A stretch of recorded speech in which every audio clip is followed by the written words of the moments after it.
कोरोनाले अर्थतन्त्रमा 1 खर्ब 68 अर्ब नोक्सानी हुने केन्द्रीय बैंकको अनुमान। अहिलेसम्म कोरोना नियन्त्रणमा 1 अर्ब खर्च, संक्रमित बढेसँगै खर्च दोब्बरले बढ्ने। सरकारले कोरोना परीक्षणको दायरा बढाएसँगै संक्रमितको संख्या वात्तै बढ्यो। बुधबार एकै दिन 114 जना थपिएर संक्रमण 47 जिल्लामा फैलियो।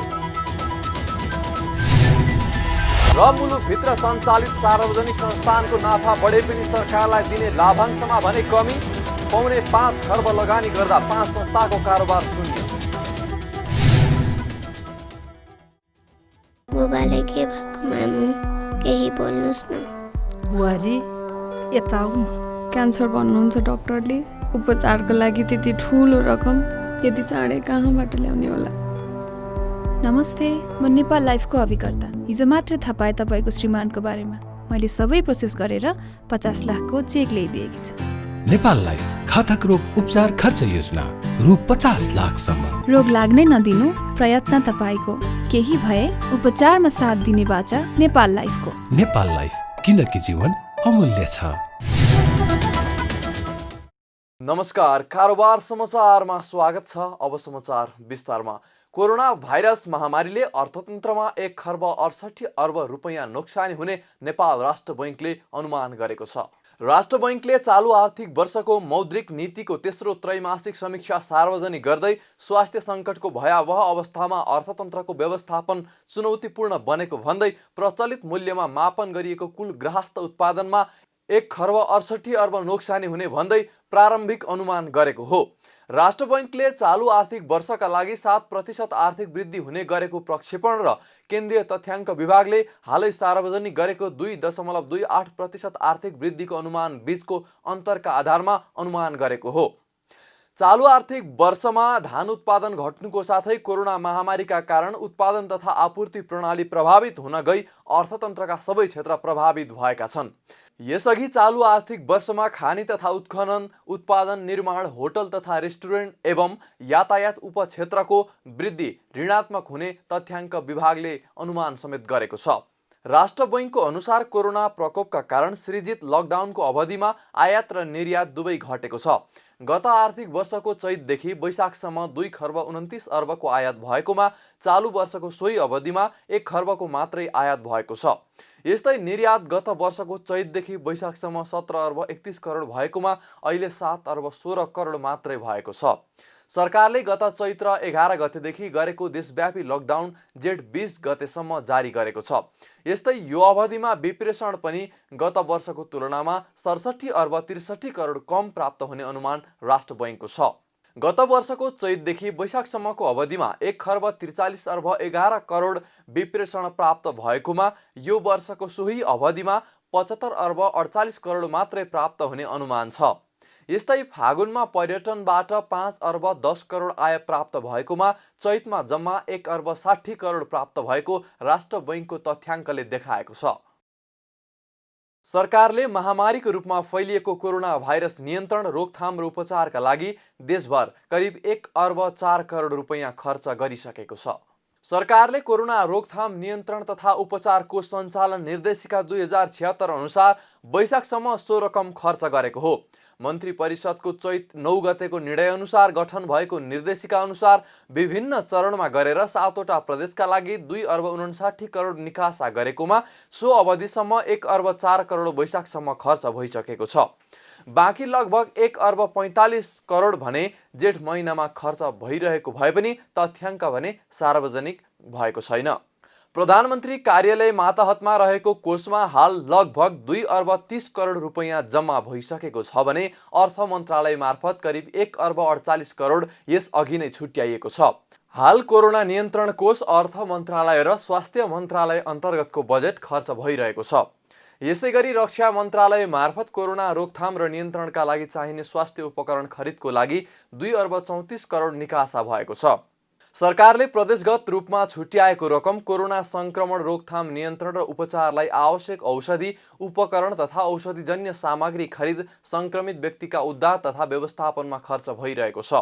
यसका साथै क्वारेन्टाइन निर्माण र सञ्चालन, आइसोलेसन कक्ष निर्माण, अस्पताल निर्माण वा स्तर उन्नति, अस्थायी अस्पताल निर्माण तथा सञ्चालनका लागि आवश्यक जनशक्ति परिचालन र स्वास्थ्य सामग्री व्यवस्थापनमा खर्च भइरहेको छ। नेपालमा कोरोना संक्रमण 47 जिल्लामा फैलिएको छ। स्वास्थ्य तथा जनसङ्ख्या मन्त्रालयले सार्वजनिक गरेको अध्यावधिक विवरण अनुसार बुधबार रुकुम पूर्व जिल्लामा 3 जना संक्रमित भेटिएसँगै संक्रमण 47 जिल्लामा फैलिएको हो। पछिल्लो एक हप्तामै संक्रमण फैलिएको जिल्ला दोब्बरले बढेको छ। बुधबार एकै दिन सबैभन्दा धेरै 114 जना संक्रमित थपिएका छन्। विभिन्न प्रयोगशालामा गरिएको परीक्षणमा झापाका 17, सप्तरीका 11, मकवानपुर हेटौडाका 1, रौतहटका 36, बागलुङका 6, रुकुमका 3, दाङका 15, बाँकेका 16, सिराहाका 2 र बाराका 7 जनामा भाइरसको संक्रमण देखिएको मन्त्रालयका प्रवक्ता डाक्टर विकास देवकोटाले जानकारी दिनुभयो। नयाँ संक्रमित व्यक्तिहरूको विवरण दिन चाहन्छु। पछिल्लो अपडेट अनुसार नयाँ संक्रमितको संख्या 114 पुगेको छ, जसमध्ये धरानको स्वास्थ्य बीपी कोइराला स्वास्थ्य विज्ञान प्रतिष्ठानमा गरिएको परीक्षणमा 11 जनाको पोजिटिभ देखिएको छ। उहाँहरू मध्ये 8 जना सप्तरी बोडे बसाई नगरपालिकाका हुनुहुन्छ। उहाँहरू 8 जना मध्ये 18 देखि 56 वर्ष उमेरका हुनुहुन्छ, सबै पुरुष हुनुहुन्छ। त्यसैगरी सप्तरी बालन बिहुल गाउँपालिकाका 2 जना हुनुहुन्छ, 17 वर्षीय र महिला र 29 वर्षीय पुरुष। त्यसैगरी सप्तरीकै सुरुङ्गा नगरपालिकाका हुनुहुन्छ 1 जना, 29 वर्षीय पुरुष। कोशी अस्पतालको प्रयोगशालामा गरिएका परीक्षणहरूमा 17 जनाको पोजिटिभ आएको छ। उहाँहरूमध्ये झापा गौरादह नगरपालिकाका 2 जना, 26 र 41 वर्षीय पुरुष। त्यसैगरी झापाकै कचनकबल नगरपालिकाका 15 जना हुनुहुन्छ, जो 19 देखि 57 वर्ष उमेरका पुरुषहरू नै रहनुभएको छ। त्यसैगरी हेटौडाको किटजन्य प्रयोगशालामा गरिएको परीक्षणमा 8 जनाको पोजिटिभ आएको छ। उहाँहरू मकवानपुर हेटौडाका 1 जना 25 वर्षीय महिला, त्यसैगरी रौतहट गढीमाई नगरपालिकाका 7 जना हुनुहुन्छ, जो 17 देखि 29 वर्षका हुनुहुन्छ। उहाँहरू सबै पुरुष हुनुहुन्छ। त्यसैगरी पोखराको प्रादेशिक प्रयोगशालामा गरिएको परीक्षणमा बागलुङ तमानखोला गाउँपालिकाका 4 जना, जो 21 र 27, 2 जना 21 वर्ष र 2 जना 27 वर्षका हुनुहुन्छ, सबै पुरुष हुनुहुन्छ। त्यसैगरी बागलुङकै बडीगाड गाउँपालिकाका 2 जना हुनुहुन्छ, 19 र 20 वर्षीय, उहाँहरू पनि पुरुष हुनुहुन्छ। त्यसैगरी दाङको राप्ती स्वास्थ्य विज्ञान प्रतिष्ठानमा गरिएको परीक्षणमा 18 जनाको पोजिटिभ आएको छ। उहाँहरू रुकुम पूर्व पुथा उत्तर गङ्गा गाउँपालिकाका 3 जना हुनुहुन्छ, 15, 18 र 23 वर्षका, 15 वर्षका महिला र 18, 23 वर्षका पुरुष। त्यसैगरी दाङ घोराईका हुनुहुन्छ 7 जना, जो 24 देखि 42 वर्ष उमेरका हुनुहुन्छ। त्यसैगरी दाङकै लमही नगरपालिकाका हुनुहुन्छ 8 जना, जो 17 देखि 30 वर्ष उमेरका हुनुहुन्छ। त्यसमध्ये 7 जना पुरुष र 1 जना महिला रहनुभएको छ।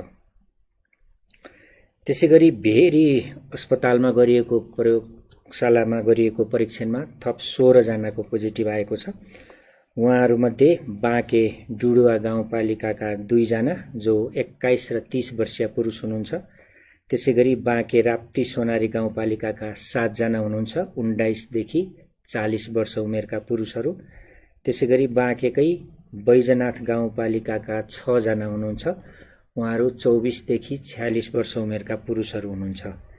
त्यसैगरी बाँकेकै खजुरा गाउँपालिकाका 1 जना, 29 वर्षीय पुरुष रहनुभएको छ। त्यसैगरी राष्ट्रिय जनस्वास्थ्य प्रयोगशालामा गरिएको परीक्षणमा 38 जनाको पोजिटिभ आएको छ।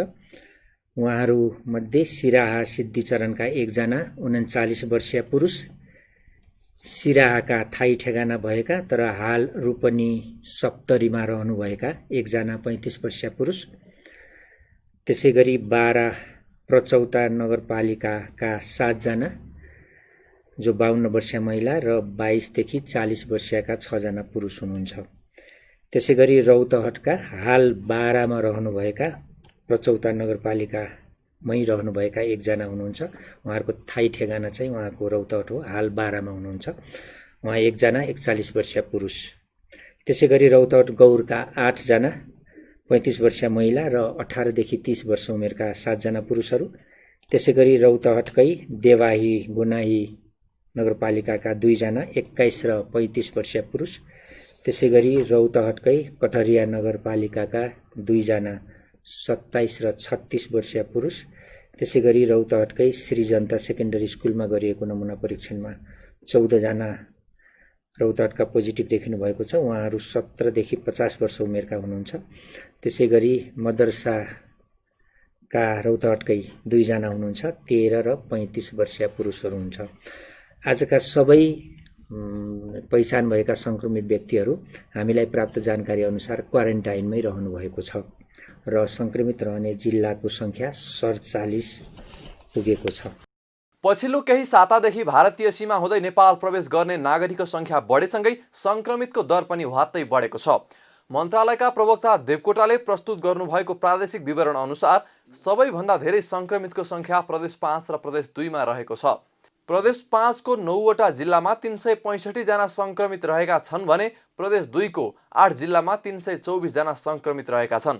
यस्तै प्रदेश 1 को 7 जिल्लामा 103, बागमतीको प्रदेशको 11 जिल्लामा 39, सुदूरपश्चिम प्रदेशको 5 जिल्लामा 17, कर्णाली प्रदेशको 3 जिल्लामा 25 र गण्डकी प्रदेशको 4 जिल्लामा 13 संक्रमित पुष्टि भएको मन्त्रालयका प्रवक्ता देवकोटाले जानकारी दिनुभयो। बुधबारसम्म संक्रमितको संख्या 886 पुगेको पनि उहाँले जानकारी दिनुभयो।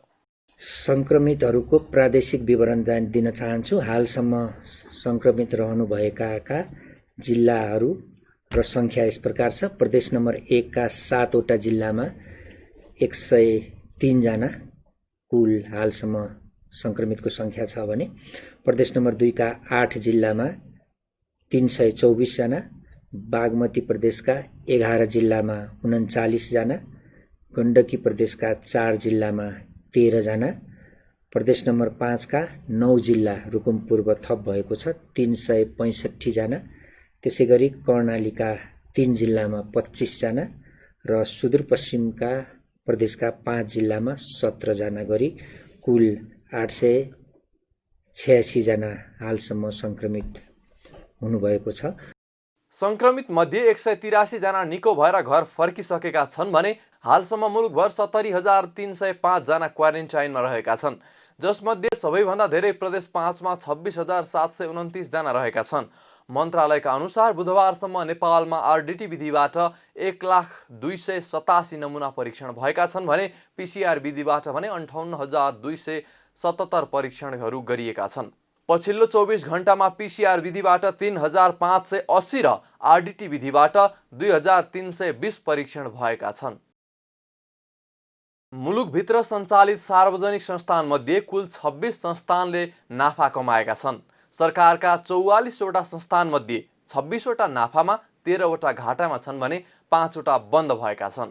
अर्थमन्त्री डाक्टर युवराज खतिवडाले संघीय संसदको दुवै संसदमा सार्वजनिक गर्नुभएको सार्वजनिक संस्थानको आर्थिक वर्ष 2075-76 को वार्षिक स्थिति समीक्षा अनुसार संस्थानको नाफाबाट सरकारले लिने लाभांश अघिल्लो आर्थिक वर्षको तुलनामा 4.28% कमी आई जम्मा 9 खर्ब 47 करोड 9 लाख रुपैयाँ मात्र प्राप्त भएको छ। तर संस्थानहरूको खुद नाफा 12.36% बढेको छ। अर्थात् सार्वजनिक संस्थानबाट सरकारले 48 अर्ब 77 करोड 41 लाख रुपैयाँ खुद नाफा कमाएको छ।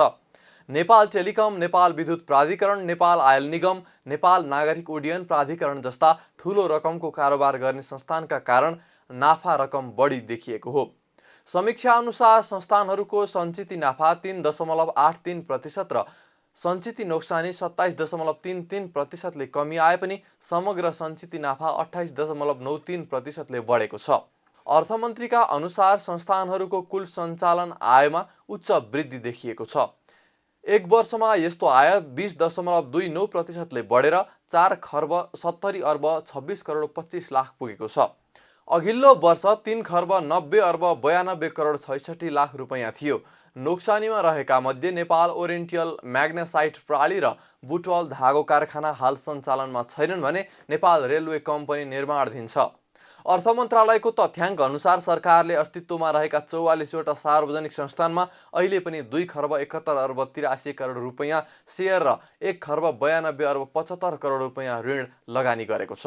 सेयर लगानी 35.67% ले बढेर 71 अर्ब 83 करोड 79 लाख पुगेको छ भने ऋण लगानी 17.23% ले बढेर 92 अर्ब 75 करोड नागेको छ।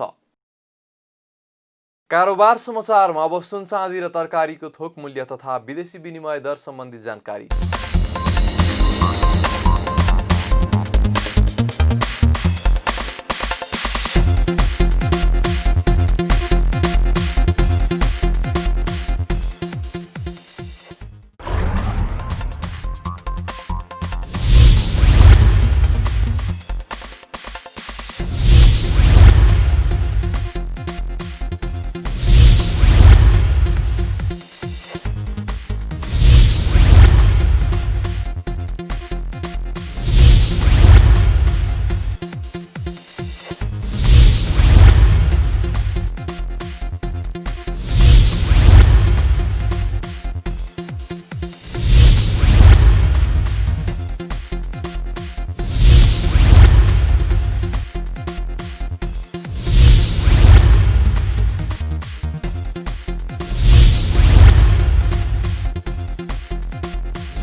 बिदा हुनु अघि अहिलेसम्मका प्रमुख समाचार फेरि एकपटक। कोरोनाले अर्थतन्त्रमा 1 खर्ब 68 अर्ब नोक्सानी हुने केन्द्रीय बैंकको अनुमान। अहिलेसम्म कोरोना नियन्त्रणमा 1 अर्ब खर्च, संक्रमित बढेसँगै खर्च दोब्बरले बढ्ने। सरकारले कोरोना परीक्षणको दायरा बढाएसँगै संक्रमितको संख्या वास्तै बढ्यो। बुधबार एकै दिन 114 जना थपिएर संक्रमण 47 जिल्लामा फैलियो।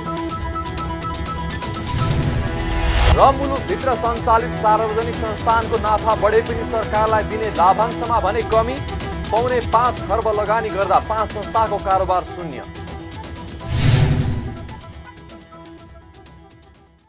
कारोबार समाचार सकियो। हामीलाई बिदा दिनुहोस्। नमस्कार।